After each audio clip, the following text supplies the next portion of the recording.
Oke, Assalamualaikum. Pin, bisa coba lagi nggak share screen? Oke, sebentar.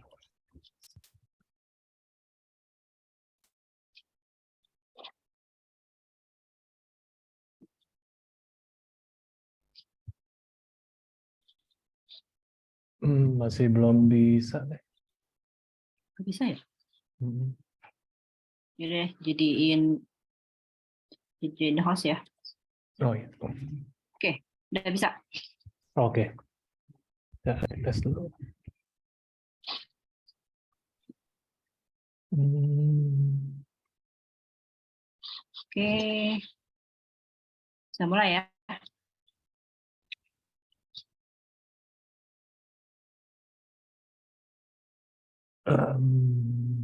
Ya, Tapi belum muncul sih. Oke, udah proses.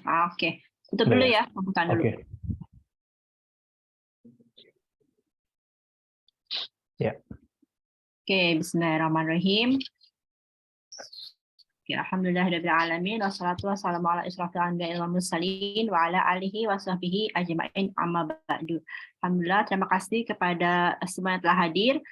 Untuk hari ini, alhamdulillah kita berkesempatan untuk belajar mengenai digital marketing. Sebelumnya, untuk webinar ini diselenggarakan oleh RNM Consulting, dan saya mewakili dari RNM Consulting. Kami bergerak dalam bidang penelitian secara kuantitatif dan juga consulting dalam hal penelitian ekonomi Islam, Islamic finance, environment, dan hal-hal yang berhubungan dengan data kuantitatif. Nah, webinar ini juga di streaming di YouTube RNM TV. Sebelumnya kita sebelum menuju ke hal utama, kita melihat ya di era ketidakpastian ekonomi banyak hal yang bisa menurunkan pendapatan digital. Ekonomi di tahun 2023 diprediksi masih dalam ketidakstabilan akibat dari COVID. Kemudian bagaimana mengembangkan bisnis kita ini di saat yang akan datang dan juga yang saat sekarang. Kan kita sering dengar ya, banyak startup itu sudah mengurangi atau mem-PHK beberapa karyawannya kan, seperti yang di Shopee, Gojek, kemudian ada juga Ruang Guru ya. Jadi mereka menerapkan strategi supaya bisa bertahan di tahun 2023 ini. Nah, narasumber kita hari ini adalah Mas Kevin Pratama. Beliau merupakan General Manager PT Abiakta Tama Komunikasi. Oke, sebelum kita mulai, saya ingin membacakan CV singkatnya. Pemateri kita ini merupakan lulusan dari Bina Nusantara. Jadi di pemateri ini memegang Bachelor of Engineering, Computer and Information Science General. Selain itu, beliau juga banyak berpengalaman dalam bidang IT, komunikasi, dan juga pernah bekerja di PT Net Media Television, kemudian MNC Media, kemudian Kompas Gramedia, dan perusahaan-perusahaan media yang lain. Dan terakhir, ini perusahaan sendiri ya Mas ya, General Manager Abiakta Tama Komunikasi ya. Iya, betul. Di tahun Januari 2022 Iya. sampai sekarang. Oke, jadi sebelumnya juga pernah bekerja di PT Vivo Mobil Indonesia, Business Development Manager. Oke, oke. Untuk mempersingkat waktu, kami persilakan pemateri bisa memberikan atau sharing ilmunya mengenai digital marketing 101. Oke, silakan. Ya, terima kasih banyak Ibu Rininta sudah memberikan waktu dan kesempatannya. Mungkin di sini aku lebih casual aja, santai, terus juga mau perkenalkan dari aku sendiri, aku Kevin. Mungkin teman-teman juga atau yang hadir di sini juga bisa panggil ya Kevin Pratama. Nah, tadi kan juga sudah diberikan gambaran ya, kalau misalnya pengalaman dari aku pribadi itu memang basicnya dari kampus itu lebih ke IT, jadi informasi teknologi, terus di pengalaman pekerjaan itu lebih banyak mungkin di dunia komunikasi dan dunia digital. Nah, izinkan mungkin aku langsung coba masuk ke ini ya, materi atau ke slide yang akan aku sampaikan, jadi biar bisa lebih detail lagi apa yang mau aku gambarkan di sini.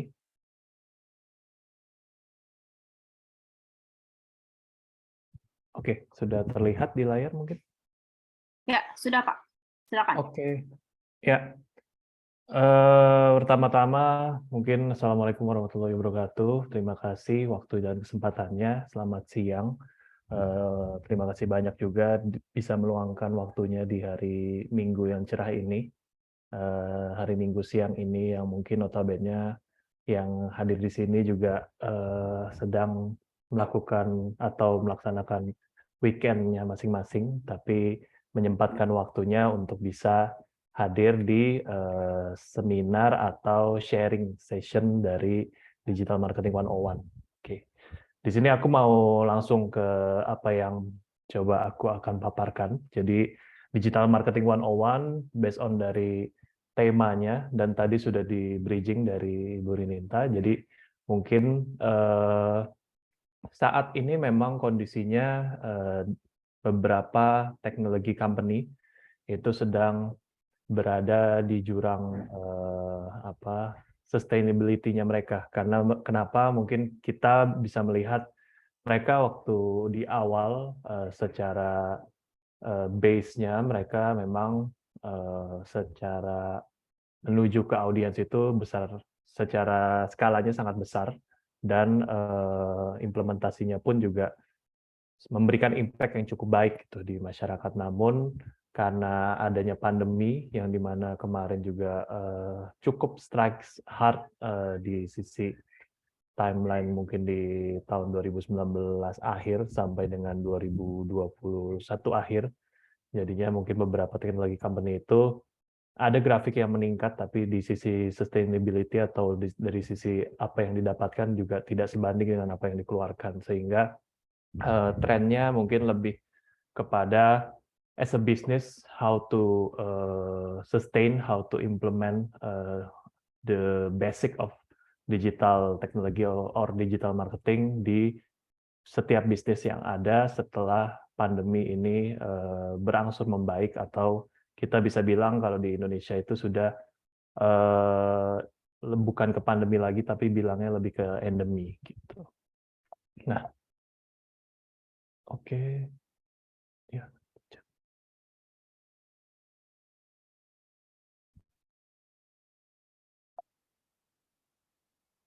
Ya, di sini aku mau masuk ke perkenalan diriku dulu, diri aku sendiri dulu. Jadi tak sayang maka tak kenal. Kalau misalnya biasanya kan tak kenal maka tak sayang, tapi aku pinginnya lebih tahu dulu atau sayang dulu baru kita kenalan. Gitu. Jadi di sini aku Kevin Pratama berada di digital business kurang lebih hampir 5 tahun. Lalu sudah menghandle beberapa brand atau account handling itu hampir 30-50-an account di berbagai macam industri. Tadi sudah di bridging juga, jadi mungkin mengawali karir dari yang tadinya di dunia IT, sekarang itu merambah di dunia komunikasi dan dunia media dan digital. Jadi awal karir aku itu di Net Media Tama Televisi, jadi waktu itu undernya dari Mas Tama dan Mas Agus, kalau tahu beberapa nama itu, terus masuk ke dunia media, ada di Kompasiana dan MNC sebagai account eksekutif, terus lalu masuk ke beberapa company di fokusnya lebih kepada digital agency, jadi Media Inity dan Anymind, dan yang terakhir itu ada di Vivo, itu lebih kepada perusahaan smartphone atau teknologi. Nah, yang saat ini aku sedang jalani adalah perusahaan yang aku bangun dari sisi implementasi atau pengalaman yang di sebelum-sebelumnya, untuk fokusnya lebih kepada company yang bergerak di bidang digital agency, dan service kita meliputi dari digital marketing, lalu social media maintenance, TikTok maintenance, dan influencers marketing. Nah, agendanya pada siang hari ini tuh apa aja sih? Jadi mungkin pertama kita akan menggali dulu dari sisi background dan insight, lalu what's up with digital environment, terus use of digital marketing, who and how to implementation, impact, dan nanti di akhir mungkin kita akan buka dari sesi tanya jawab. Oke, pertama kita masuk ke background and insight dulu. Jadi kita gali dulu nih sebelum kita masuk kepada implementasi dari digital itu sudah sebesar dan semarak saat ini digunakan. Mungkin kita menggalinya dulu dari analog versus digital. Jadi mungkin beberapa yang ada di sini juga familiar dengan analog dan digital sendiri, tapi mungkin ada juga yang memang merasakan transformasinya dari analog sampai dengan digital. Nah, kita membedahnya seperti apa? Ini berdasarkan source dari sasanadigital.com. Jadi mungkin untuk kita membawanya itu lebih kepada frekuensi atau jaringan.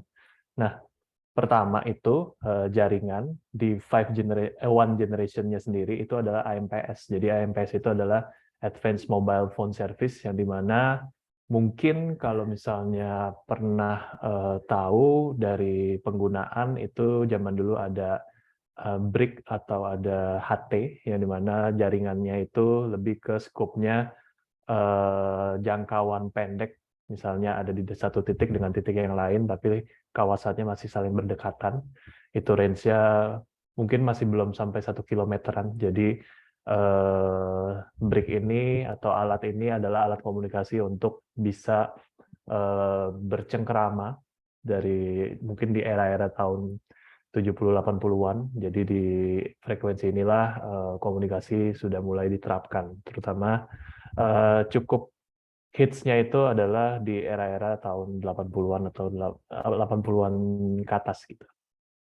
Terus masuk ke 2G, GSM, jadi Global System for Mobile, dan CDMA, Code Division Multiple Access. Jadi di sini 2G sendiri itu lebih kepada komunikasi yang mungkin di gambar bisa dilihat ada Nokia, itu starting point-nya, atau Motorola zaman tahun 80-90-an itu sudah menggunakan komunikasi untuk dua arah dengan telepon lalu dengan SMS gitu, short message service. Nah, terus masuk lagi ke 2.5G-nya sendiri, GPRS, General Packet Ratio Service. Di sini komunikasinya sudah agak melebar lagi.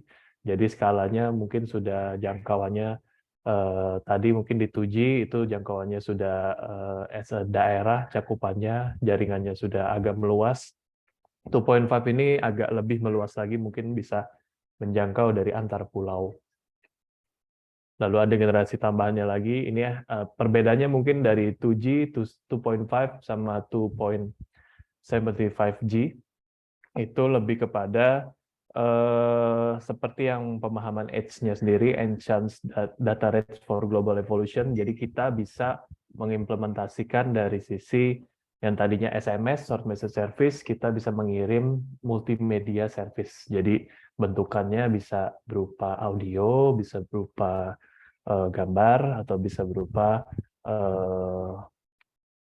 yang bentuk visual.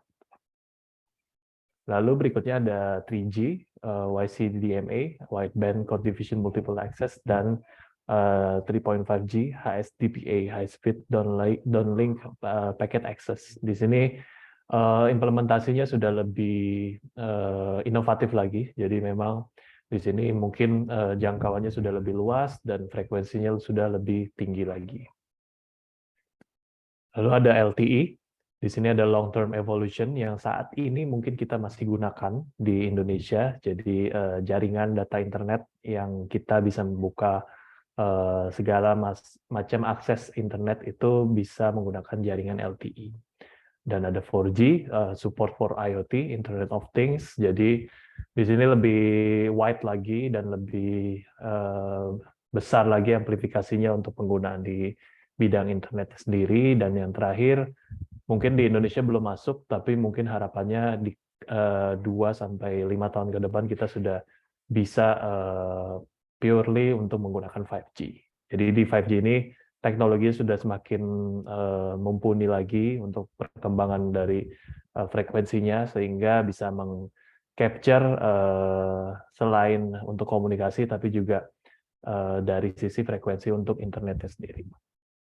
Nah, tadi kita masuk analog versus digital. Sebetulnya bukan berarti ini lebih membandingkan, tapi kita menangkapnya itu lebih mengembangkan atau dikembangkan. Jadi mungkin dari 40-an sampai 80-an itu adalah cakupan yang tadi aku berikan gambaran dari sisi frekuensi lokal, yang dimana dengan teknologi ini saat itu jangkauan hanya sebatas gelombang frekuensi lokal. Terus di 90 sampai 2000-an itu adalah frekuensi luas yang dimana teknologi yang ada saat itu lebih mencakupi gelombang frekuensi luas atau nasional. Ada beberapa yang juga jangkauannya juga lebih ke internasional tapi hanya terbatas di beberapa lokasi atau titik tertentu. Terus kalau 2000 sampai 2020-an itu lebih ke frekuensi global yang dimana teknologi sudah mencakup gelombang frekuensi yang lebih luas dengan kombinasi dengan menggunakan internet. Nah, dari implementasinya sendiri, bahasanya juga pun di setiap generasi itu berbeda, dan pemahamannya juga sebetulnya hampir sama. Nah, kalau zaman dulu mungkin bahasanya lebih ke internet, sekarang ini implementasinya pembahasannya lebih ke digital. Namanya beda, tapi pemahamannya kurang lebih sama dan sejalan. Oke, kita masuk ke perkembangannya. Perkembangannya secara global itu seperti apa sih? Jadi mungkin kalau kita bisa lihat dari sisi perkembangan, itu populasi hampir 7,93 miliar secara global. Lalu untuk pengguna dari mobile phone itu hampir 5,32 miliar. Di sini indikasinya sekitar 67% populasi dunia menggunakan mobile phone. Lalu ada pengguna internet itu di 5 miliar, hampir sekitar 63% populasi dunia menggunakan internet. Dan pengguna sosial media itu 4,65 miliar. Di sini data yang kita ambil itu dari Hootsuite atau Global Digital Trends 2022. Nah, di sini kan bisa kita lihat kalau misalnya populasi secara global sendiri itu memang cukup besar, namun penggunaan dari mobile phone, internet, dan sosial media itu hampir setengahnya atau 50% lebih dari populasi penduduk yang ada di global. Nah, kalau di Indonesia itu seperti apa sih? Jadi bisa kita lihat di sini kalau untuk populasi di Indonesia sendiri hampir 227 juta di Gambarnya juga 2022. gini lagi kelihatan uban-ubannya. Terus pengguna mobile Nah, phone aku kan di itu belakangnya di nggak tahu tuh 330 juta. Itu hampir di 113% populasi Indonesia menggunakan mobile phone. Lalu ada pengguna internet di 204,7 juta, itu hampir 73% populasi. Dan sosial media itu 191,4 juta, hampir sekitar 68%. Kalau dari data ini mungkin bisa dilihat sendiri secara data populasi yang ada dengan penggunaan mobile phone itu cukup hampir 1:2. Jadi kalau kita bisa lihat memang kondisinya sekitar 113%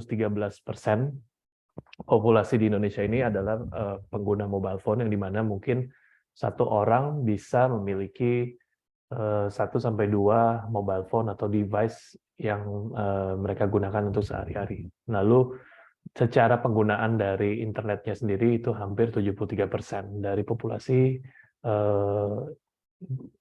populasi dari audiens di Indonesia. Ya, ini aku ambil dari econ.go.id. Jadi dari Pak Menteri kita, Menteri Koordinator Bidang Perekonomian Airlangga Hartarto itu memberikan komunikasi bahwa mempercepat transformasi digital adalah kunci untuk membuka potensi kita dalam daya saing global dan pembangunan jangka panjang, memberdayakan masyarakat dan bisnis untuk meraih peluang pasar baru, terutama untuk pemulihan pasca pandemi. Jadi poinnya di sini memang semua sedang berlomba-lomba untuk pulih atau untuk bisa survive lagi di era tidak hanya pandemi saja, tapi era after pandemi. Lalu populasi dari sisi demografis tuh Indonesia tuh sebetulnya lebih banyak kemana sih? Jadi memang di Indonesia itu mayoritas lebih ke milenial dan Gen Z, di mana range usia milenial itu adalah usia-usia di around 25 sampai 35 tahun, dan Gen Z itu adalah di usia 18 sampai 24 tahun. Sehingga usia-usia ini adalah usia-usia yang memang dari awal sudah terimplementasikan dengan teknologi, lalu usia di atasnya mungkin lebih kepada merasakan perubahan atau transisinya dari yang tadinya analog menuju ke digital.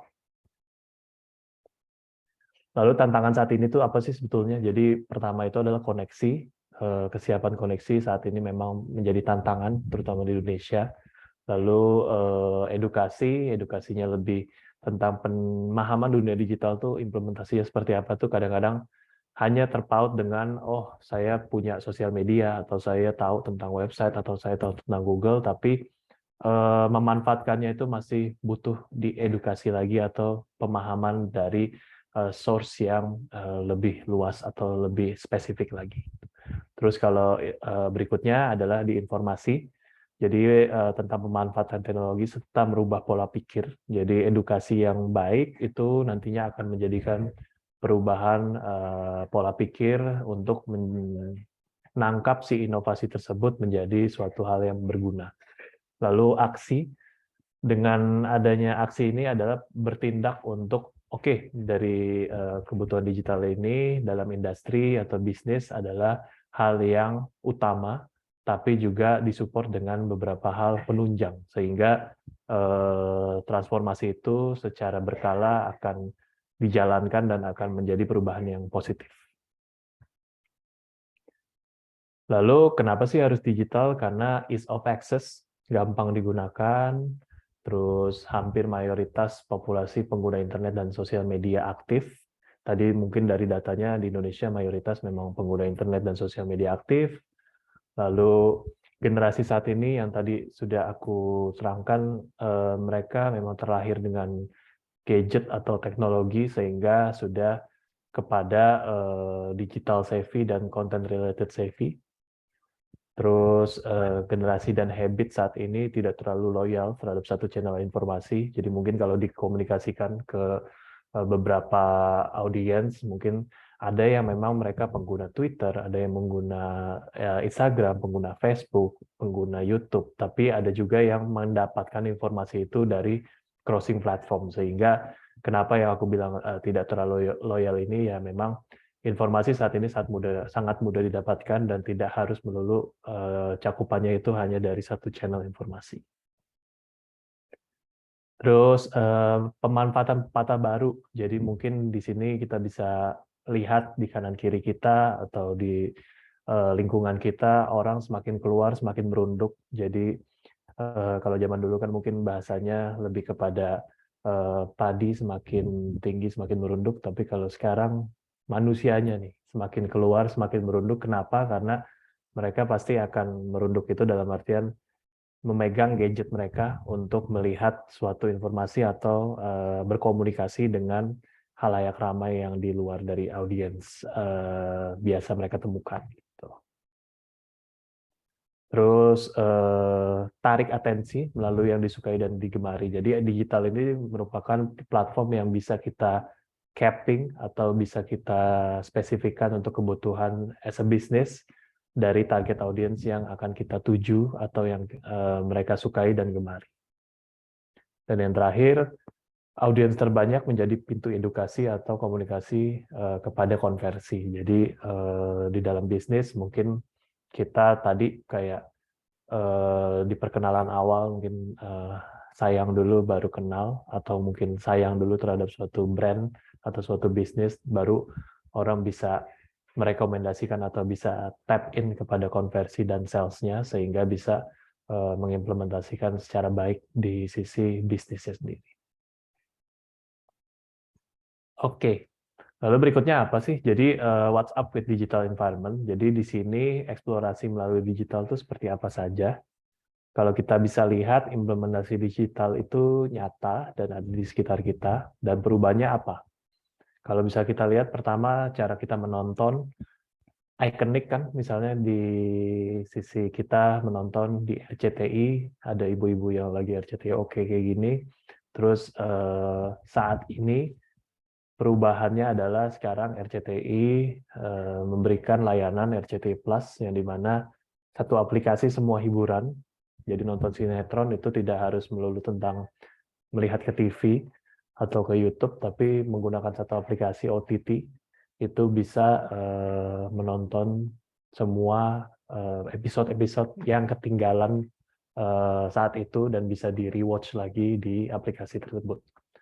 Lalu berikutnya ada membaca.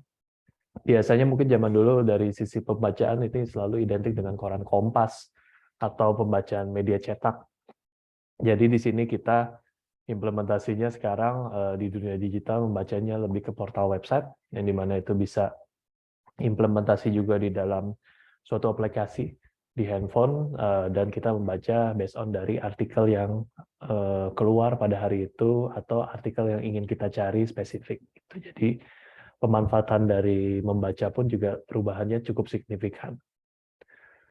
Lalu belajar dan bekerja, di sini implementasinya dulu mungkin kita belajar atau bekerja itu harus fisik atau harus misalnya datang ke perpustakaan atau datang ke suatu tempat. Tapi saat ini belajar dan bekerja itu bisa dilakukan secara hybrid atau semi online, yang dimana belajar menggunakan media seperti ini, Zoom atau misalnya e-learning, dan bekerja pun juga sekarang ada beberapa perusahaan yang mengimplementasikan secara hybrid. Jadi selain mereka bekerja ke kantor, tapi juga bisa mengkomunikasikan melalui video conference. Candu sama kata-kata kamu nanya. Ya kan kamu nanya, bukan saya yang bertanya.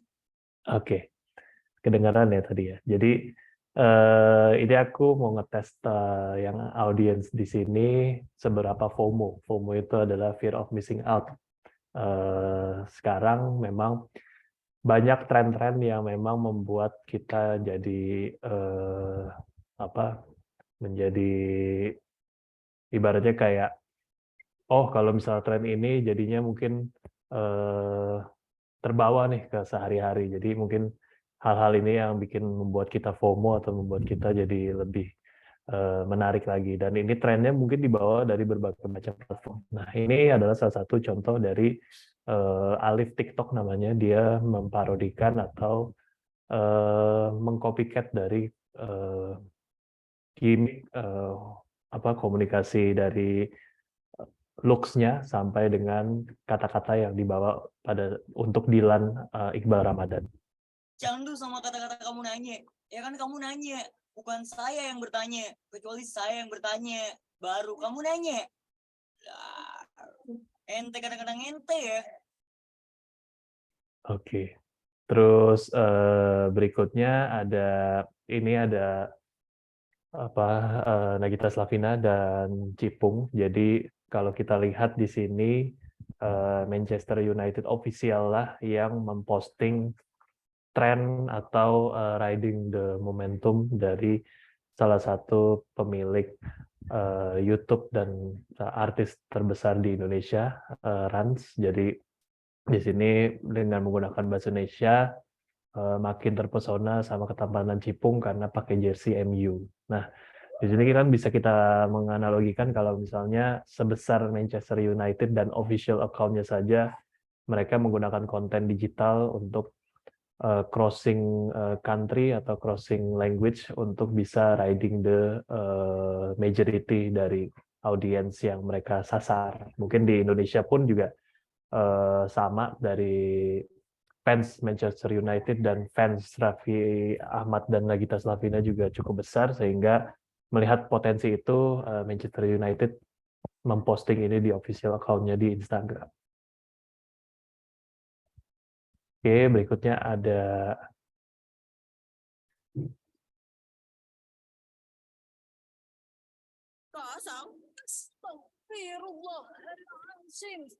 Astagfirullahaladzim. Pada berpada yang muda, sebelum hati terasa durhaka. Jadi di sini mungkin dari sisi implementasi di Ramayana untuk di YouTube dan fungsinya untuk memberikan informasi tentang momentum waktu itu di Hari Raya Idul Fitri. Gitu. Jadi dengan konten yang sesuai dengan audiensnya, implementasinya menjadi top of mind. Lalu yang terakhir di sini ada logo dan suara yang memang identik, yaitu adalah OTT-nya yang paling terbesar di dunia adalah Netflix. Oke, sekarang masuk ke apakah digital marketing. Jadi apa sih digital marketing itu? Jadi kalau misalnya kita pahami digital marketing itu adalah usaha pemasaran produk dengan memanfaatkan media digital serta jaringan internet. Lalu gimana mengimplementasikannya? Jadi implementasinya lebih kepada merubah kebiasaan terhadap pengenalan suatu brand atau produk kepada calon konsumen. Platformnya apa aja? Di sini ada website, search engine, media sosial, email, online ads, dan konten.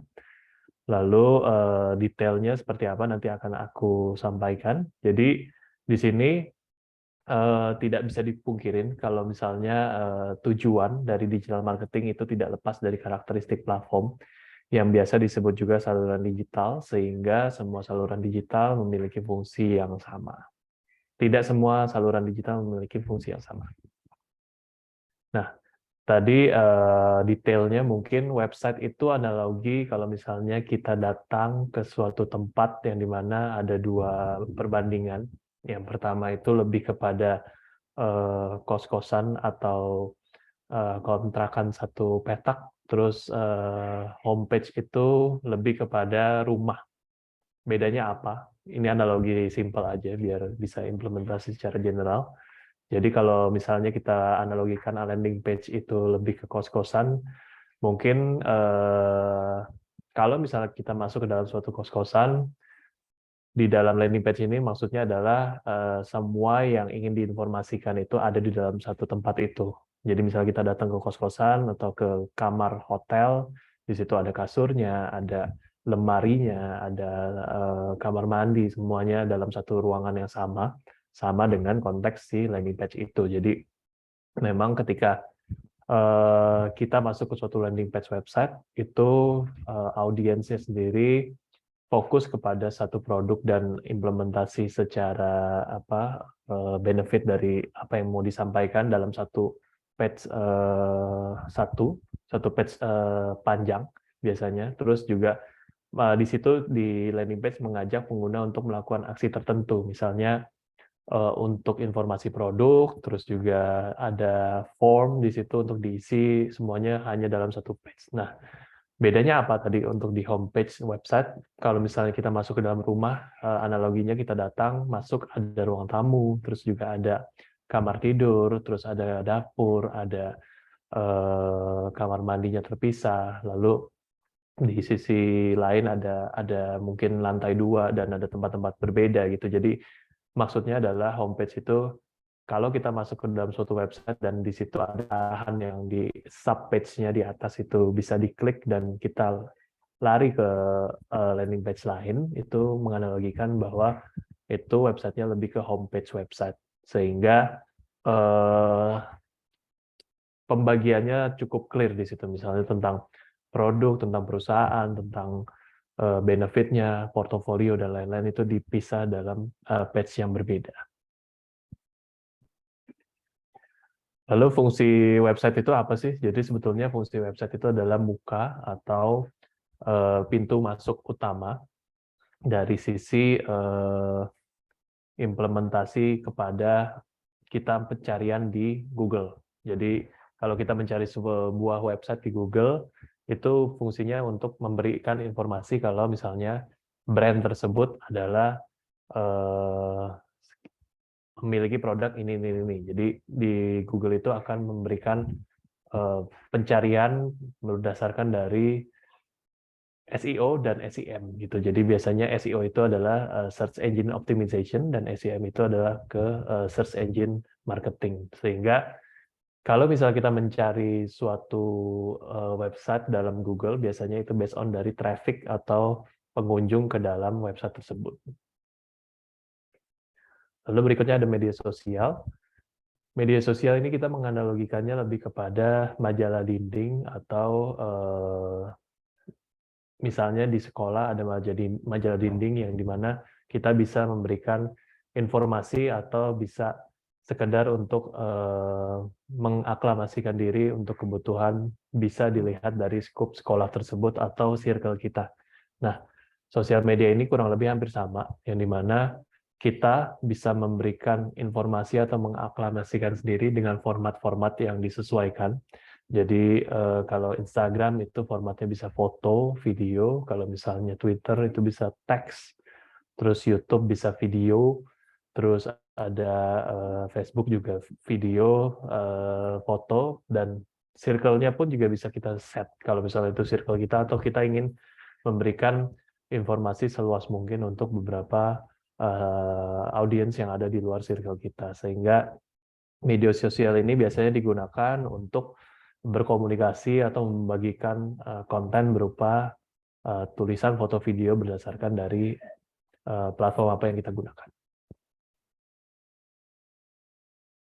Nah, kita detail kepada media sosial yang saat ini paling digandrungi di Indonesia itu adalah di Facebook dan Instagram, yang dimana fun fact-nya Mark Zuckerberg, Facebook itu sudah mengakuisisi sejak 2012 lalu Instagram. Lalu saat ini juga WhatsApp juga sudah diakuisisi oleh Facebook. Lalu Facebook ini menginisiasi untuk berganti nama menjadi Meta.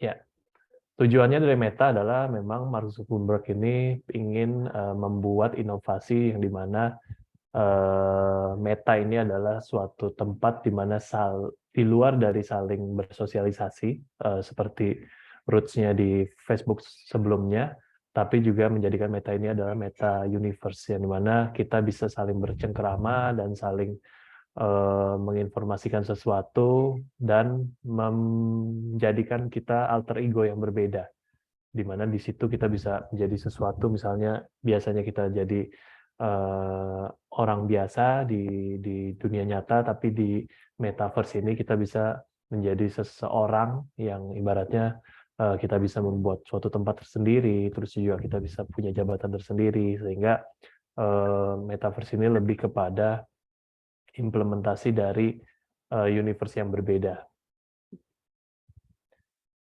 Lalu Twitter ini saat ini sudah dibeli oleh Elon Musk, salah satu pendiri atau pemilik dari Tesla, yang dimana sebetulnya Elon Musk itu waktu itu mungkin ada sedikit bercanda untuk kebutuhan pembelian di Twitter ini, tapi karena kondisinya Twitter itu sudah ada kebangkrutan semenjak 2016 lalu, jadi mengamini apa yang dibecandakan oleh Elon Musk, sehingga Elon Musk sebetulnya mungkin di awalnya tidak terlalu serius untuk membeli Twitter karena banyaknya hal-hal yang tidak sesuai dengan apa yang dia inginkan. Misalnya kayak di Twitter itu ada botnya, terus juga tidak semua yang ada di Twitter itu adalah human atau memang aktif sebagai sosial, dan Twitter kadang-kadang juga menjadi kendaraan untuk kampanye black campaign atau untuk buzzer, sehingga menurut Elon Musk tidak ada faedahnya lah untuk membeli Twitter di masa ke depan. Tapi karena itu kondisinya diamini dari manajemen Twitter yang memang sudah ada kebangkrutan semenjak 2016, sehingga masuklah ke meja hijau, dan karena adanya dasar tuntutan pengadilan, jadi Elon Musk membeli Twitter sampai dengan saat ini. Oke, fungsi sosial media, kalau kita generate lagi, sarana belajar, mendengarkan dan menyampaikan, sarana dokumentasi, administrasi, dan integrasi, sarana perencanaan, strategi dan manajemen, sarana kontrol, evaluasi, dan pengukuran. Lalu ada email adalah surat menyurat menggunakan komponen secara elektronik, sehingga yang tadinya mungkin menggunakan pos atau menggunakan surat menyurat secara manual, Tapi dengan menggunakan email kita bisa mengkomunikasikan surat menyerot ini secara elektronik. Dan fungsi email itu apa? Biasanya bisa digunakan di mana saja asal terhubung dengan internet, terus bisa dikirim ke beberapa orang sekaligus secara bersamaan. Hanya perlu mengeluarkan uang untuk membeli kuota internet dan dapat dibaca kapan dan di mana saja, dapat disimpan sebagai arsip atau dikirim kembali ke orang lain.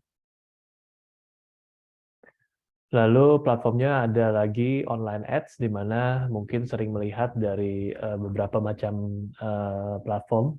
Itu ada di tablet, desktop, smart TV mobile, itu ada iklan, yang di mana iklan ini digunakan untuk menginformasikan suatu promosi atau kebutuhan dari directing ke website atau traffic di website tersebut. Lalu ada content marketing. Biasanya content marketing ini menggunakan konten berupa bercerita atau narasi untuk mendapatkan komunikasi secara kedekatan atau membangun relasi yang kuat dengan para audiens dalam jangka waktu yang lama. Biasanya strategi yang tepat sasaran itu adalah menggunakan strategi awareness, research, consideration, dan pembelian. Ini contoh-contoh format konten. Jadi konten itu ada yang sering di-riding dengan suatu hal yang sedang hype, misalnya K-pop atau Korea, BTS, terus ada konten yang berupa touchy, lebih kepada menjual kesedihan, biasanya itu adalah Kita Bisa. Terus ada konten yang unik atau lucu, terus ada yang riding the seasonal content, misalnya pada saat momen-momen tertentu di Hari Raya Idul Fitri, Idul Adha, atau Natalan dan Tahun Baru. Lalu jenis konten itu ada infografik. Infografik ini lebih ke grafis yang dimana dibuat lebih ringan dan lebih based on data tetap, tapi lebih ringan dan implementasi menggunakan sosial media. Terus website atau microsite. Terus ada podcast dan ada video. Oke. Lalu use of digital marketing. Penting nggak sih sebetulnya digital marketing itu? Jadi sebetulnya digital marketing itu diperlukan untuk semua hal dalam aspek bisnis. Jadi dalam konteks B2B, B2C, C2C, itu semua sangat dibutuhkan dengan implementasi digital marketing. Jadi misalnya B2B itu skalanya lebih kepada business to business dan produknya lebih ke jasa, produk kuantiti besar, importir, eksportir. Terus B2C itu lebih ke business to consumer, lebih ke jasa produk. Lalu C2C itu lebih ke customer to customer dengan implementasi ke produk. Biasanya C2C ini lebih ke e-commerce atau marketplace. Nah, kenapa sih harus digital marketing? Jadi kalau digital marketing ini lebih hyper targeted, terukur, interaktif, dan cost efektif. Jadi hyper targeted itu maksudnya apa? Kita bisa mengimplementasikan digital marketing ini spesifik kepada audiens kita. Sehingga kita tahu dari awal target kita kemana dan kita akan melakukan apa dengan masing-masing channel atau platform tersebut. Terus terukur, cakupannya kita bisa menyesuaikan dengan KPI bulanan, KPI mingguan, atau KPI yang kita targetkan secara implementasi terukur. Dan interaktif tadi karena mungkin penggunaannya bisa variatif dari video, image, dan konten tadi, jadi komunikasinya, interaktifnya bisa menggunakan komunikasi dua arah. Terus cost efektif, biaya yang kita keluarkan itu bisa sesuai dengan apa yang kita ekspektasikan, sehingga bedanya dengan media konvensional, kalau kita spending di radio atau di billboard atau mungkin di TV, itu kita spending sekian, tapi kita mungkin masih menganalisanya secara estimate. Tapi kalau misalnya dengan digital marketing, kita spendingnya sekian, kita tahu KPI kita berapa, apa yang kita dapatkan, dan impact-nya seperti apa, itu bisa menjadi suatu hal yang sangat efektif dan efisien dari sisi biayanya. Funnel-nya itu dari mana aja? Jadi sebetulnya digital marketing funnel itu ada awareness, lalu ada engagement, consideration, dan conversion. Kalau awareness itu lebih ke perkenalan dari informasi apa yang ingin disampaikan. Lalu engagement itu interaksinya atau mengajak audiens untuk mengetahui lebih lanjut dari benefit. Terus consideration itu mempertimbangkan dari sisi audiens tertarik bisa masuk ke step pembelian. Terus conversion itu sudah ranahnya lebih ke sales yang memang mereka sudah tertarik atau sudah tercapture dari apa yang mereka mau dan mereka akan beli dari apa yang kita sampaikan. Lalu digital marketing channel-nya itu ada on media, paid media, earned media. Di sini kalau on media itu lebih kepada channel yang kita miliki. Jadi website, sosial media, email, blog, dan e-books. Lalu kalau paid media itu tadi digital marketing pemanfaatannya. Jadi kita digital ads, social media boost, dan earned media ini lebih kepada cakupan menggunakan mass media, online review, artikel, reshare, retweet, dan influencers.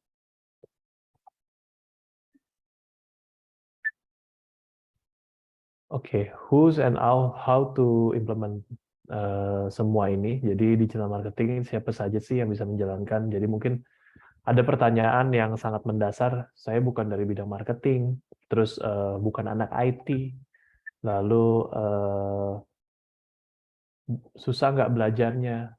Terus nanti saya jurusan broadcast.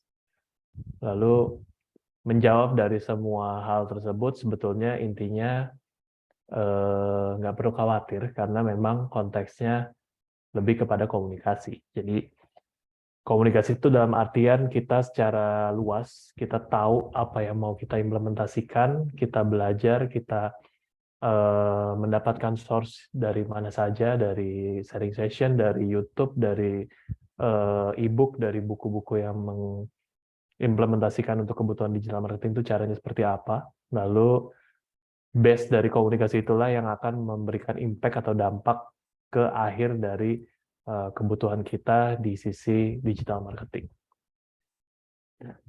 Lalu implementasinya gimana sih caranya? Jadi SEO, SEM, tadi mungkin sudah di-mention di website, ada Search Engine Optimization, dan SEM itu Search Engine Marketing. Lalu ada Social Media Marketing dengan menggunakan Facebook, Instagram, TikTok, dan lain-lain. Content Marketing, lalu ada Email Marketing.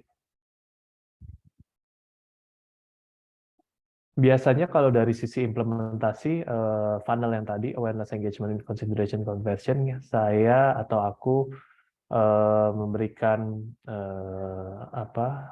learning di mana biasanya awareness ini menggunakan implementasinya menggunakan social media ads, search, SEO dan SEM.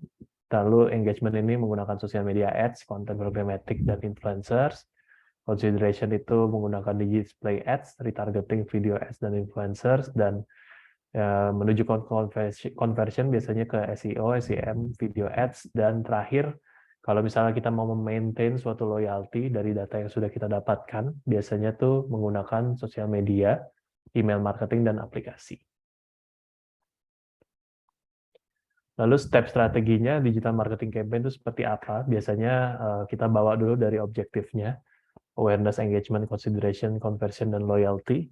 Lalu ada target segmented, demografi, location, interest, needs, dan solution. Lalu ada channels dan KPI, where to promote and what to expect. Jadi objektif itu kita harus tahu nih, kita mau menuju kemana dan apa yang akan kita harapkan di ujung nanti. Lalu target segmennya kita harus tahu audiens kita siapa saja dan apa yang ingin kita implementasikan. Channels dan KPI ini biasanya turunannya itu kita mau di mana promosinya dan apa yang kita harapkan untuk KPI-nya di akhir. Ya, ini contoh misalnya kita mengimplementasikan untuk boost ads dari hari ini digital marketing one-on-one, biasanya nanti kita akan masuk ke sosial media. Ini contoh di Instagram Ads. Kita capping dulu dari sisi awareness, lalu ada implementasi kita mau kemana saja objektifnya. Dari situ nanti kita akan sesuaikan.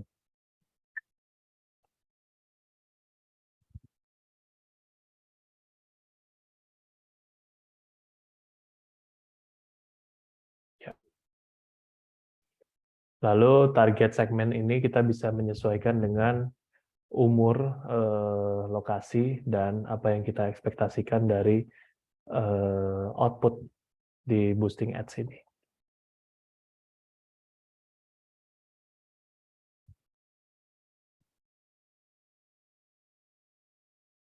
Jadi di Instagram Ads itu memang kita bisa put dengan berbagai macam akun yang bisa kita connect-kan dan kita bisa memaintain itu berdasarkan dengan kebutuhan.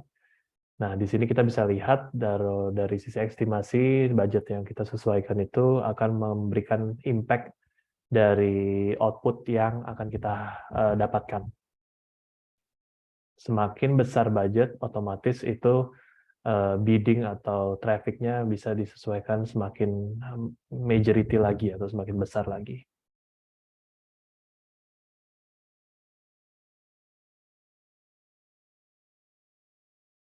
Lalu budget channels dan KPI. Biasanya di sini kita akan menyesuaikan dengan penempatan iklan dan KPI.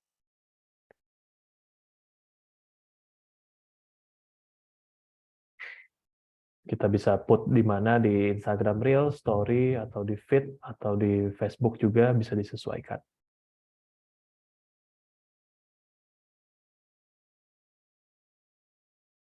Oke. Terakhir kepada impact. Jadi sebetulnya dampak digital marketing based on dari jurnal pengaruh revolusi digital terhadap pemasaran dan perilaku konsumen. Di sini kita sedang berada di revolusi industri dan marketing 5.0. Jadi apa itu? Jadi sebetulnya kalau dari jurnal ini industri setelah kondisi pandemi atau saat pandemi sudah merambah semua ke kondisi digital, yang dimana yang tadinya mungkin purely konvensional, even itu produksi secara mass, mungkin di pabrik atau mungkin di mungkin ya pabrik dan lain-lain itu, sekarang juga mengedepankan dengan revolusi industri menggunakan digital. Let's say mungkin tadinya dia purely 100% menggunakan human, tapi ada evolusi-evolusi yang diterapkan untuk bisa memberikan efisiensi atau efektivitas terhadap penggunaan dari industri dan marketing 5.0 ini. Sehingga pemasarannya pun juga disesuaikan, yang tadinya mungkin purely hanya, let's say tadi kita pabrik, atau mungkin contoh misalnya pabrik mobil atau motor, biasanya mereka memproduksi dari produk-produk mereka itu masuk ke dalam dealer atau ke tempat yang store offline. Biasanya mereka juga, karena adanya revolusi industri dan marketing 5.0 ini, mereka juga merambah kepada penjualan melalui e-commerce atau website mereka pribadi, sehingga secara learning-nya atau implementasinya mereka sedikit banyak juga sudah merambah ke penyesuaian terhadap perilaku konsumen, yang dimana tadinya di pandemi itu kondisinya semua tidak bisa melakukan aktivitas secara normal, jadinya implementasi itu dialihkan kepada penjualan melalui digital. Lalu terhadap ekonomi digital tuh kemarin pandemi COVID-19 ini dampaknya seperti apa? Jadi source-nya dari COVID-19 Impact on Digital Economy Indonesian Case ini berdasarkan dari data tahun ke tahun, pandemi ini meningkatkan jumlah pengangguran dan tingkat kemiskinan pastinya. Tapi secara positifnya, memang kondisi pandemi ini memberikan Indonesia suatu pecutan dalam hal yang positif, dalam artian untuk merambah kepada transformasi digital, yang dimana beberapa base-nya tadi konvensional itu sudah merambah ke digital, sehingga mungkin kalau kita bisa lihat yang tadinya mungkin secara digital ini adalah supporting, tapi pada saat pandemi kemarin juga beberapa fintech atau beberapa perbankan juga sudah menjadikan platform-platform mereka yang digital itu sangat diseriusi, sehingga transaksi semua bisa dipermudah dengan menggunakan aplikasi-aplikasi yang mereka keluarkan atau mereka develop. Sehingga di sini bisa kita lihat kalau misalnya dengan ekonomi digitalnya sendiri sudah berkembang, sehingga audiens atau edukasinya sendiri itu juga butuh ditingkatkan untuk bisa surviving the technology atau riding the momentum. Sehingga di sini kalau bisa kita lihat data yang di tahun 2020 kemarin, kalau misalnya transformasi itu hampir sebanyak 59% switching ke platform digital. Dan mau nggak mau, karena memang kondisinya pandemi memaksa kita untuk bisa berinovasi dan bisa survive pada saat kemarin kita tidak bisa melakukan seperti normalnya apa yang kita lakukan sebelumnya.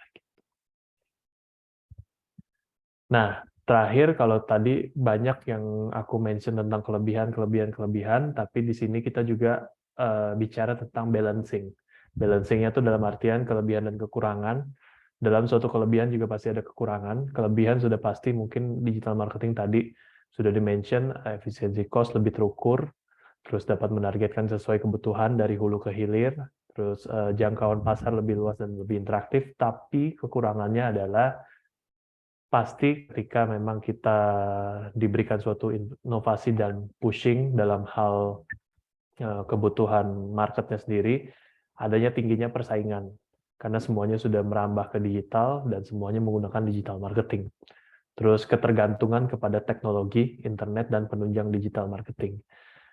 Hal ini sebetulnya plus minus, yang dimana plusnya adalah kita bisa merambah secara teknologi, bisa lebih transform lagi, tapi minusnya adalah kita terlalu terkungkung dengan hal yang pasti. Jadi dalam artian kalau misalnya kondisi internet ini tidak ada atau down, otomatis mitigasi atau hal-hal yang harus ditanggulangi itu kita harus berpikir secara implementasi offline-nya juga. Jadi biasanya sih kekurangan ini kita laksanakan, harusnya digital itu tidak purely menjadi 100% dalam sebuah kebutuhan industri, tapi bisa menjadi supporting, tetap di persentasenya disesuaikan dengan kebutuhan dari masing-masing bisnis itu sendiri, sehingga once itu down atau sehingga once itu tidak dapat digunakan dalam beberapa waktu, secara offline-nya masih tetap berjalan atau tetap bisa sesuai dengan kebutuhan. Lalu yang terakhir adalah keamanan dan privacy. Di sini mungkin juga pernah dapat isu yang dimana ada phishing atau ada virus yang bisa masuk ke dalam suatu link WhatsApp, sehingga keamanan dan privacy ini sangat-sangat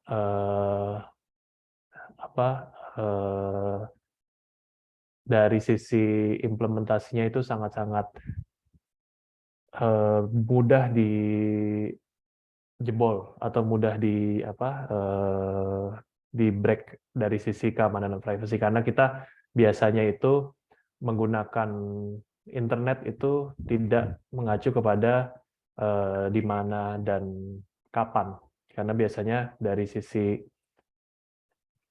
kita selagi kita punya internet, biasanya poin-poin yang mungkin segi keamanan dan privacy itu karena waktu dan keadaan biasanya digunakan untuk sekaligus. Jadi misalnya maksudnya aku adalah kalau misalnya kita di dalam suatu jaringan di luar dari rumah, biasanya connect ke internet, itu jangan sampai menggunakan sesuatu hal yang sensitif, misalnya memasukkan password dalam perbankan atau misalnya accessing digital banking kayak gitu-gitu, sebetulnya akan membuat suatu memori yang ada di cloud itu bisa diakses oleh orang-orang yang mengerti terhadap keamanan dan privacy ini, dan itu dia. Jadi misalnya bisa kita terjadi yang tadi jebol tadi, misalnya bisa tiba-tiba diakses secara tidak sadar, atau data kita bisa di-grab dari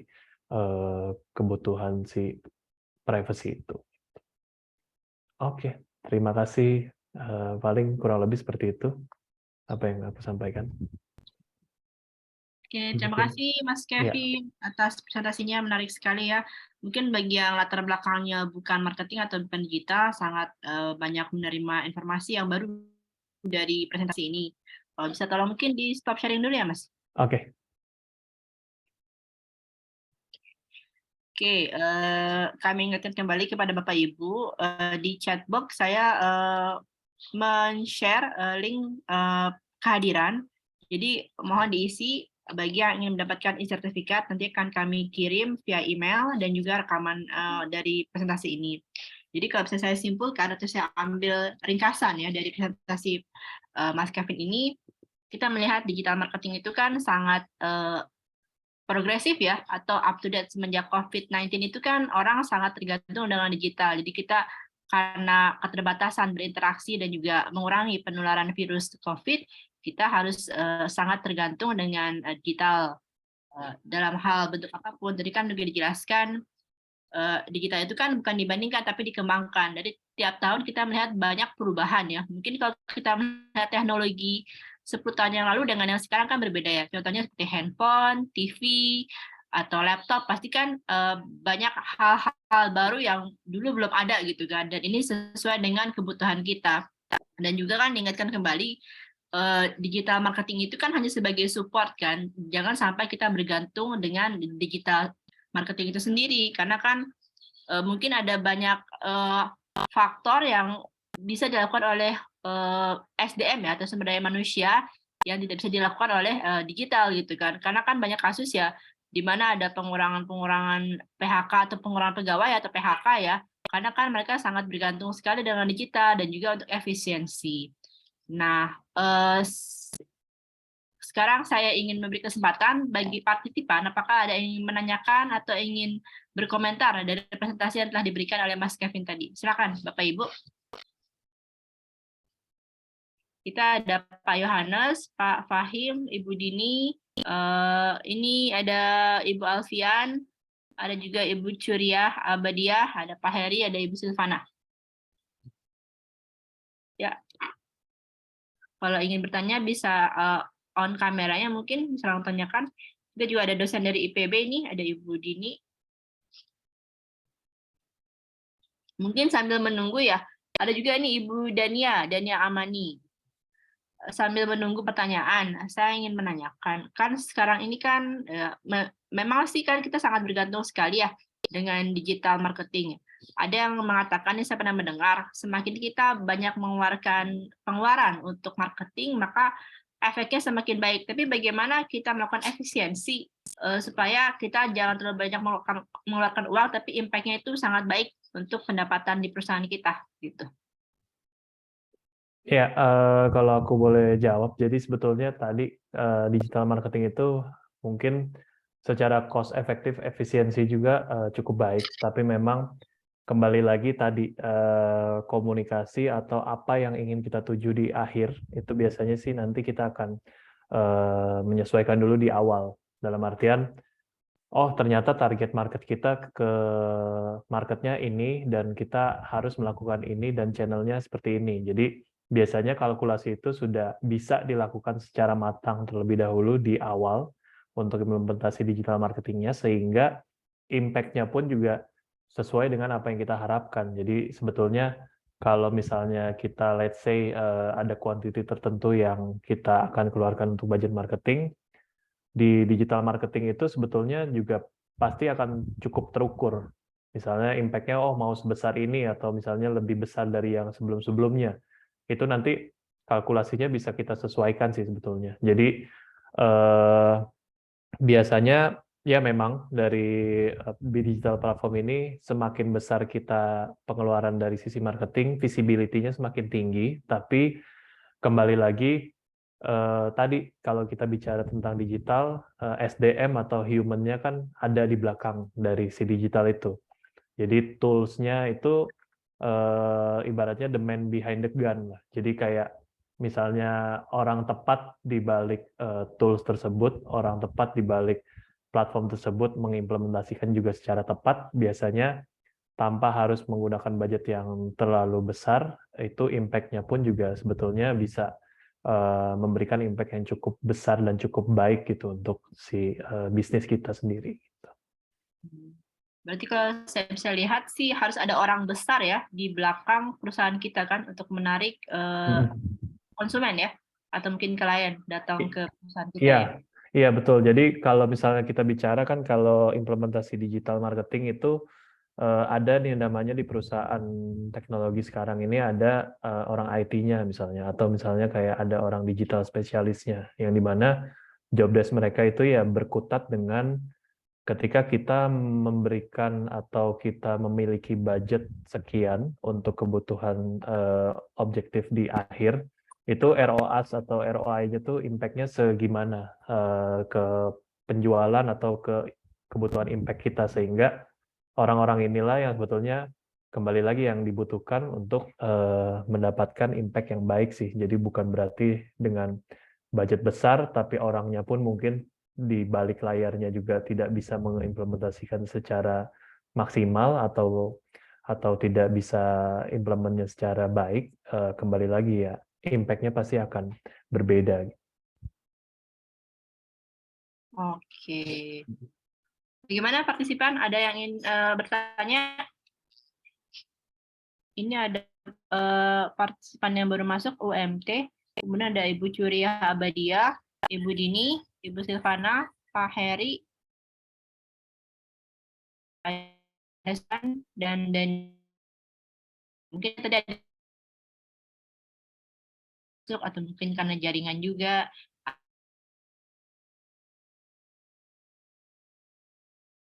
Kami ingin kembali untuk mengisi link absensi ya di chat box supaya nanti dapat sertifikat dan kami akan kirimkan materi dan rekamannya via email nanti.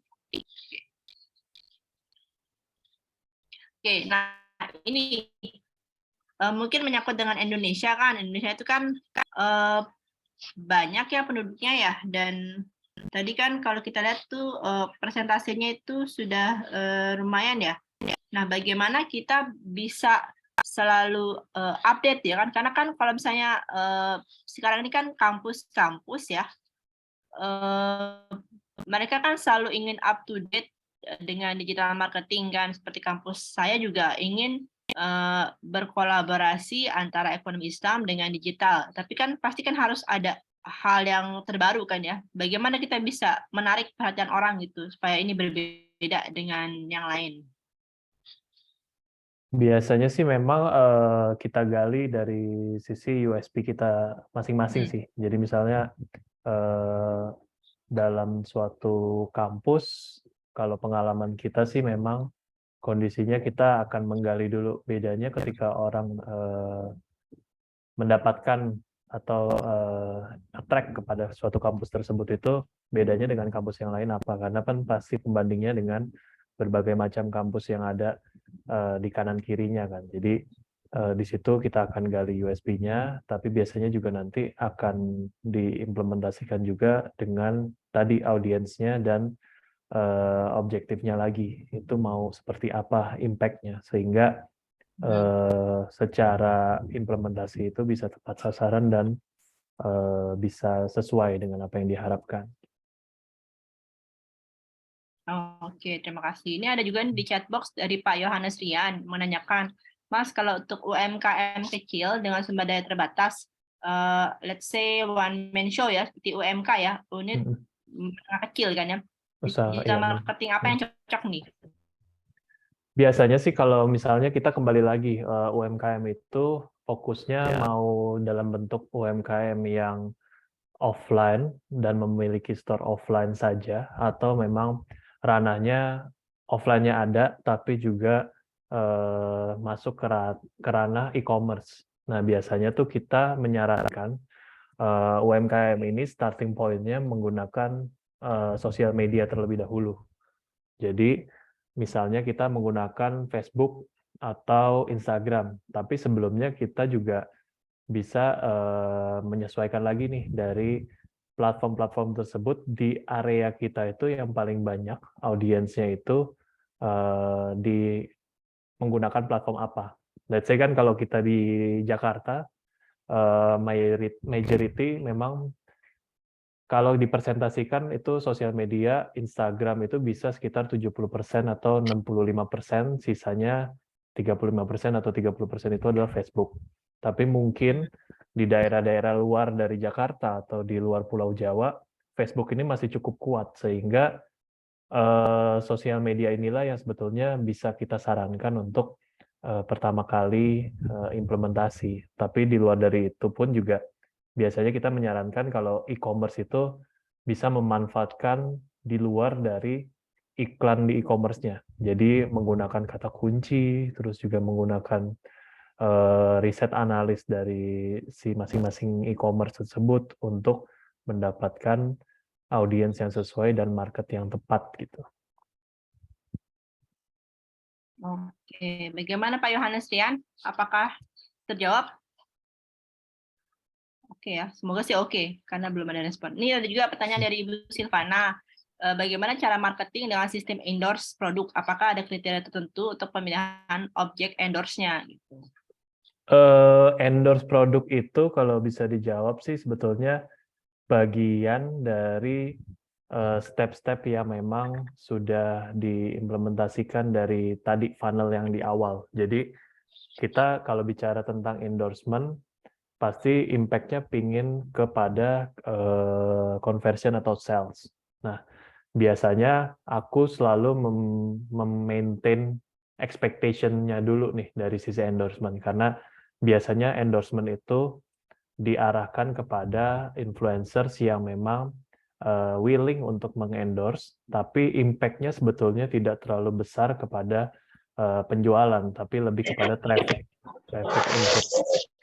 untuk si ininya, untuk si sosial media atau si produknya. Jadi biasanya kita steps-nya di luar dari endorsement itu kita membawanya dulu dari sisi konten produknya, terutama di sosial media atau di laman khusus untuk si produknya tersebut, ngebawa tentang benefitnya apa, terus produknya tuh impact-nya seperti apa untuk suatu kebutuhan audiens. Nanti baru kita menyesuaikan dengan endorsement-nya kita turunkan ke ternyata yang spesifik, yang makin segmented, atau mungkin yang influencers yang kelasnya followers-nya belasan ribu malah lebih impactful nih untuk si endorsement produknya. Jadi biasanya sih caranya seperti itu, sehingga impact kepada sales-nya atau conversion-nya itu bisa cukup baik ke kitanya sendiri atau kita secara brand. Oke, terima kasih. Jadi kalau bisa saya tadi kesimpulan ya dari dua pertanyaan tadi kan Pak Yohanes Rian kan lihat ya bagaimana digital marketing untuk one man show ya. Jadi kita kan harus lihat dulu bagaimana segmen pasarnya kan. Jadi kita sebagai produsen harus selalu aktif belajar dan melihat konsumen kita gitu kan, target pasarnya seperti apa. Jadi jangan langsung kita terjun dan menjual produk gitu kan. Dan juga kalau endorse juga kita harus melihat influencernya seperti apa. Mungkin ada influencernya sampai jutaan, tapi produknya itu kurang efektif ya, atau mungkin kurang terjual sesuai dengan target kita. Ada juga mungkin influencernya baru ratusan, tapi dia sangat efektif. Mungkin dari tipikal influencernya juga harus mempengaruhi produk yang akan kita endorse ya. Nah itu. Oke, terima kasih.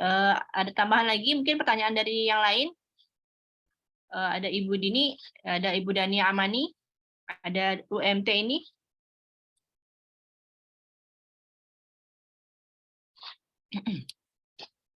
Oke, kita masih ada 9 menit lagi ya sebelum berakhir karena mendekati asar nanti kan.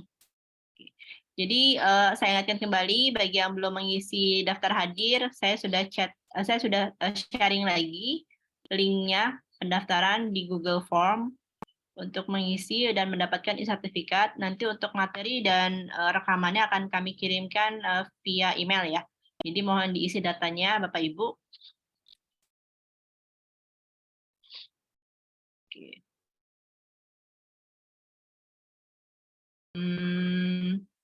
Nah, sekarang kan ini banyak ya website-website yang menawarkan pelatihan digital marketing. Kalau yang saya lihat kan ada Udemy ya, udemy.com ya.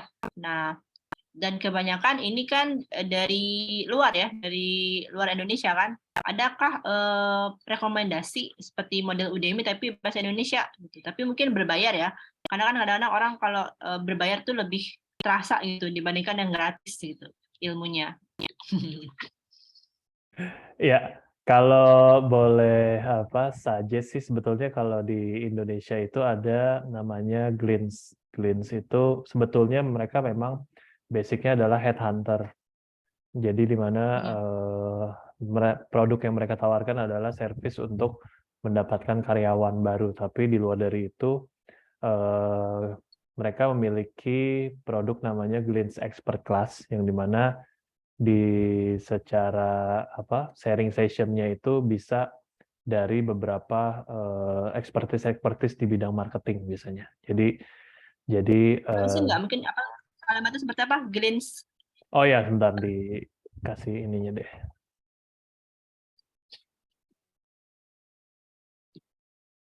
Oke.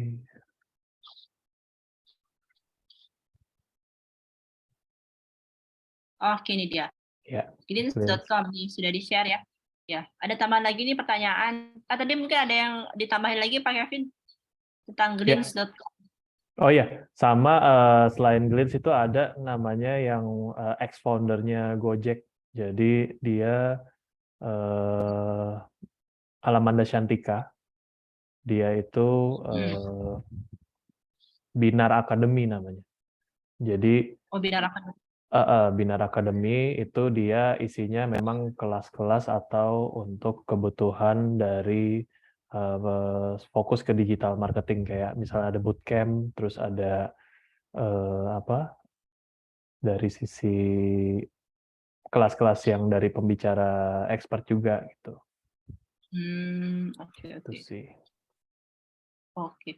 Dan ini juga ya, kalau saya melihat kan kebanyakan lulusan dari Bina Nusantara itu kan banyak mereka yang usahanya di bidang startup dan sukses ya.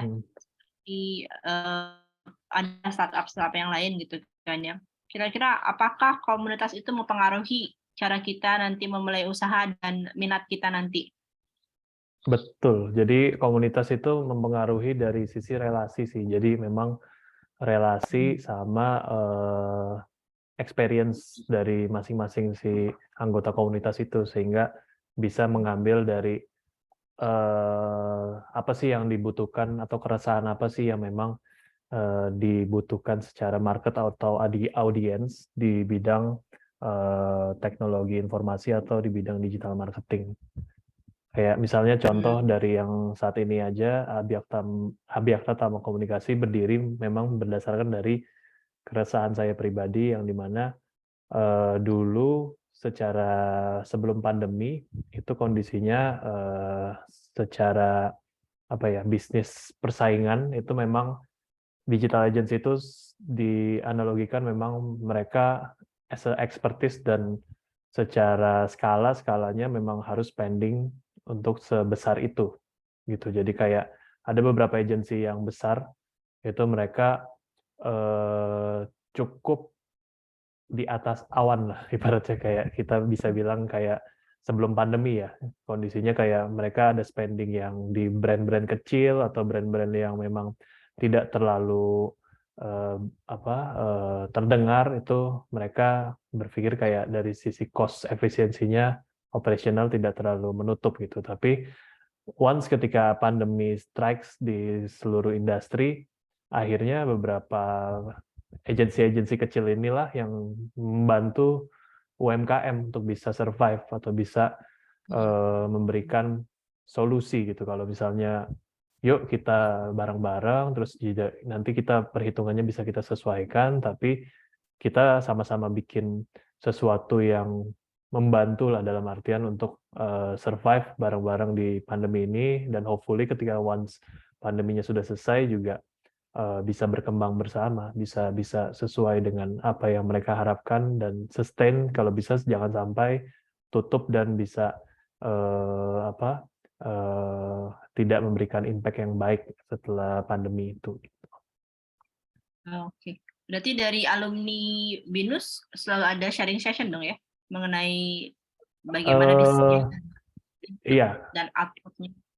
Oke. Tapi tidak terlalu sering sih sebetulnya. Jadi sebenarnya kalau resource-nya kebanyakan memang ketemunya pada saat di sharing session yang berbeda gitu. Jadi ternyata lulusan BINUS Bukan juga. event lain gitu ya. Iya, ada tambah lagi nih dari Pak Yohanes di chat box. Apakah ada kisaran besarnya investasi yang dibutuhkan digital marketing untuk setiap skala usaha, misalnya 10% dari modal gitu? Iya, jadi kalau misalnya besaran investasi itu Betul, kalau misalnya range-nya kita di 5-10%, tapi juga kita akan sesuaikan lagi. Biasanya sih kalau yang kita suggest itu pengalinya sih. Kalau misalnya di angka yang cukup tinggi, dari sisi pengali itu, impact-nya dulu nih, kita mau sebesar apa. Tapi kalau misalnya impact-nya ya udah kita mau memaintain dulu dari secara impact untuk awareness atau impact kepada kasih tahu dulu nih ada brand ini ke audiens, 5-10% itu adalah angka yang cukup oke.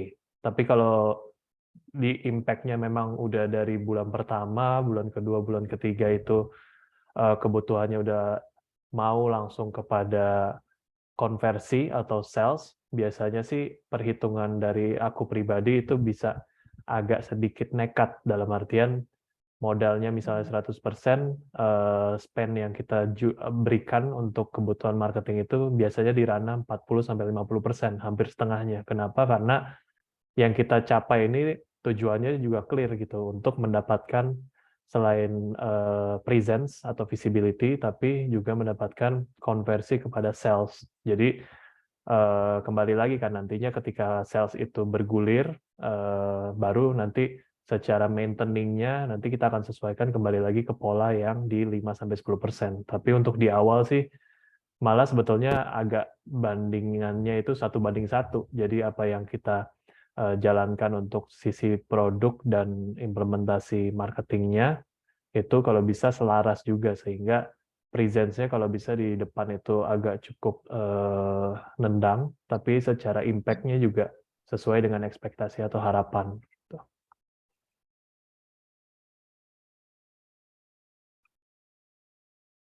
Oke, mungkin gimana Pak Yohanes? Apakah oke ya jawabannya ya? Oke, terima kasih. Ini kita ada 1 menit lagi ya sebelum berakhir. Kan ini kan ya banyak kasus lah seperti kita sering dengarkan PHK. Nah, kira-kira prediksi Mas Kevin untuk perkembangan digital marketing di 2023 gitu kan. Kondisi kan masih tidak stabil ya. Apalagi kan sekarang kan COVID kan meningkat lagi. Nah, kira-kira bagaimana?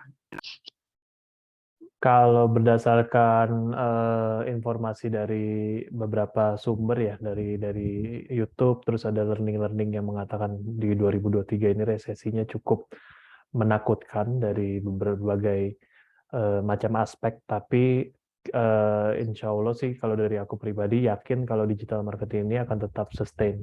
Kenapa? Yang kondisinya tadi secara fintech atau teknologi company itu agak sedikit ambruk dengan kondisi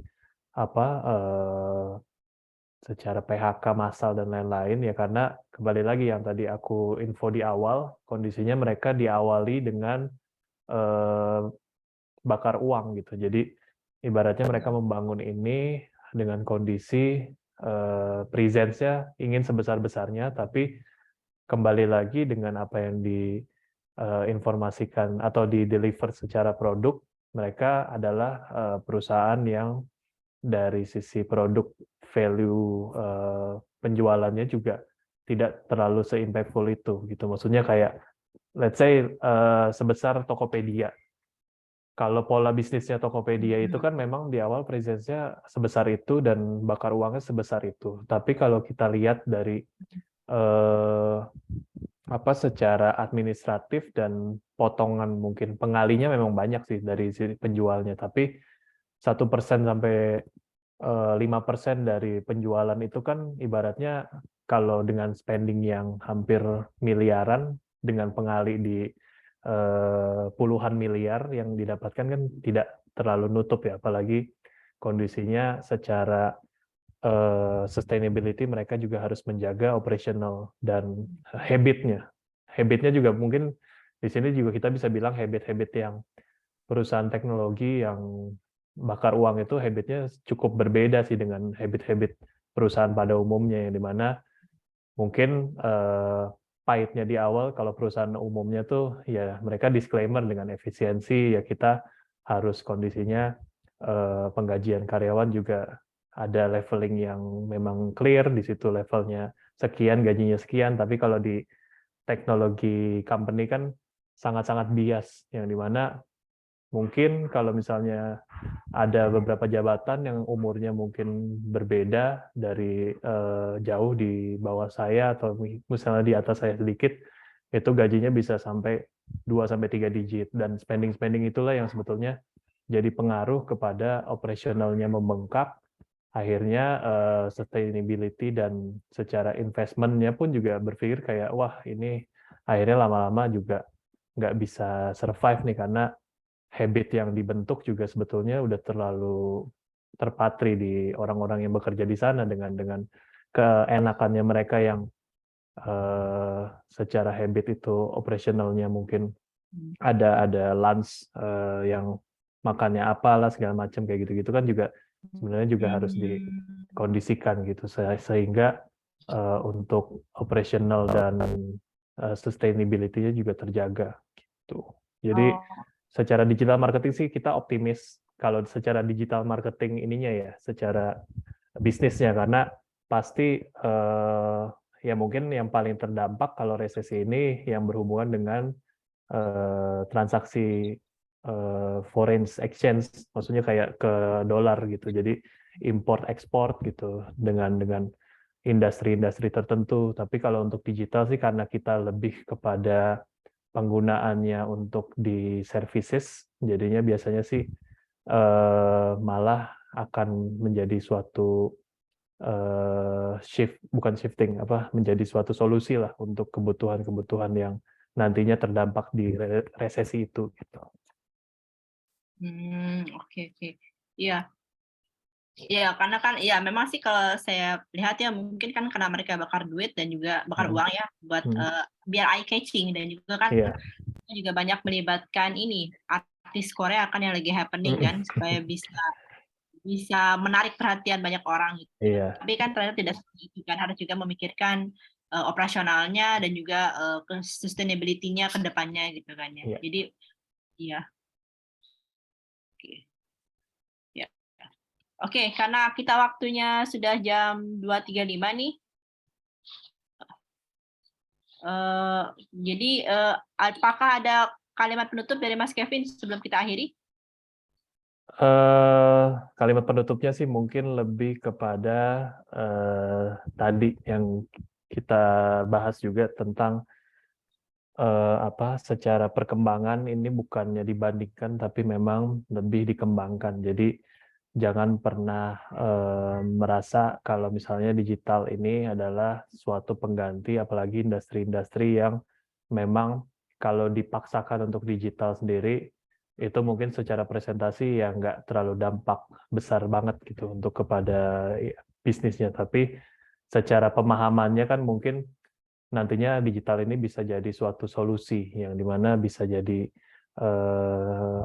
memberikan impact ke banyak bisnis, sehingga impact-nya pun juga bisa menjadikan impact yang baik gitu untuk ke industri di Indonesia. Karena di Indonesia ini sebetulnya dari berbagai macam industri itu sudah mendorong gitu. Pemerintah pun juga sudah mendorong kalau misalnya transformasi digital ini sudah cukup harus dilakukan secara urgensinya, tapi kembali lagi pemerintah yang mendorong, tapi kembali lagi pemerintah juga punya tantangan dari sisi koneksi dan dari sisi pemerataan dari jaringan, sehingga kita sebagai masyarakat yang harus mengolah atau bisa self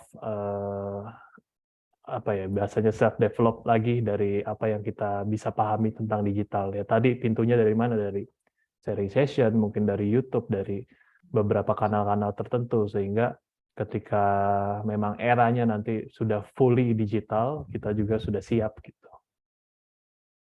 Oke, terima kasih Ya. atas materinya yang sangat luar biasa ya dan sangat sesuai dengan perkembangan sekarang. Sebelum kita akhiri, ada buka kameranya mungkin. Oke.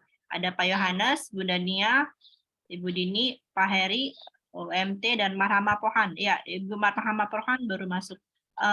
Atau mungkin kondisinya lagi belum enak ya. Oke. Jadi kalau itu saya sama pakai aja on kamera. Oke. Oke, terima kasih banyak nih Mas Kevin atas waktunya di Ya, hari Minggu siang-siang begini. Ada peserta yang lainnya. Ini ada Pak Heri, Pak Silvana, Bu Dania, Bu Dini, ada Ibu Rinintani, terus kemudian Pak Yohanes, ada Marhama Pohan. Semoga kita bisa mengambil manfaatnya ya. Kalau mungkin sekarang ada yang berhubungan dengan marketing atau mungkin berencana ingin membuat online bisnis, semoga bisa bermanfaat ilmu yang disampaikan oleh Mas Kevin ini. Oke, Iya. sebelum kita akhiri, kita tutup dengan hamdalah dan doa majelis. Alhamdulillahirabbil alamin. Subhanakallahumma wa bihamdika asyhadu an la ilaha illa anta astaghfiruka. Assalamualaikum warahmatullahi wabarakatuh. Oke, sampai ketemu di sesi yang lain. Waalaikumsalam warahmatullahi wabarakatuh. Terima kasih Mas Terima Kevin. kasih. Terima kasih, Tak. Assalamualaikum. Yo, Om Heri. Ya. Bu Angga, Dini. assalamualaikum pamit ya. Assalamualaikum, pamit. Sehat-sehat.